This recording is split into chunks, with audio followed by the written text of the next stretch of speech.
All right, what we got here? We got a classic chopped cheese sandwich. I'm gonna add imitation crab. Let me show you how it's done. Well, it's basically cheese, vegetables. I'm adding imitation crab to it, and like a hamburger patty. So, I guess you could say like ground beef. Anywho, I'm just as you can see here, just gonna get these vegetables chopped up. You know, I'm not really chopping them up too big. I do realize that I probably should have chopped a little better. It's just my setup on as far as the griddle and things of that nature. It's not gonna really allow me to really just chop it up with my chopper I got. Okay, well, I'm just, you see the setup here. Basically an old cake pan. You know, like just an older one. It's kind of crappy. But I know I could just heat it up like I am. So basically I got low heat, both burners going, do some olive oil in there. And I'm gonna go ahead and throw these patties on there. And so get that out the way, I'm just start chopping them up a little bit. But that's after they set for probably about 2-3 minutes on the griddle. So I'm just gonna come back, chop as much as I can. I'm gonna add some of the sazon on it. This seasoning here should definitely give it a kick, but it's basically what they use, so I'm using it, and there we go. I like this stuff anyway, so it actually works out great. Just gonna try to incorporate that in. I may flip it a few times before I add these vegetables here.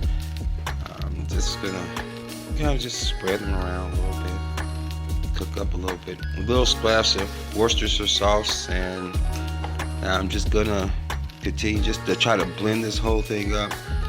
As you can see, I'm holding the pan as if it's not hot. It was hot. I don't know what I was thinking, but anywho, I'm just gonna continue to chop on all this meat and stuff. Well, I mean, hence the reason they call it like chopped cheese. Number one, the thing is basically being chopped the majority of the time you're cooking it. Well, make a space and go ahead and toast these buns up a little bit. Try not to burn them. I got the edge a little crispy, but I didn't burn them. Basically perfect. I'm gonna throw the crab meat or imitation crab meat. Throw this on the griddle now. Just basically warming it up. You know, I got this out of a cold dish platter, so I just wanted the whole sandwich to have the same temperature. Come back with a little seasoning salt, a little paprika, and a little onion powder. Now it's time for the cheese part of the chopped cheese. I'm throwing this cheese in. I mean, you can use sliced cheese, to be honest with you. Use whatever type of cheese you want. That's what's interesting about this sandwich. It's kind of like one of those things you just, you know, whatever kind of you like, you know. Like that guy Aki, that's why it's so popular, because, you know, you basically just incorporate crap in it. Hey, I don't mean to say it like that, but it's just stuff that you like. You know, I could have made it basic, but I was like, you know what? Got this little crab meat. Might as well use it.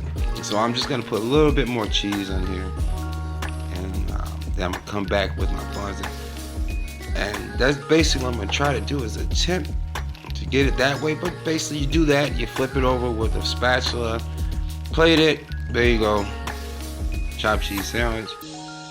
This one that happened to have crab meat, and the chips I got with is just the queso ruffles.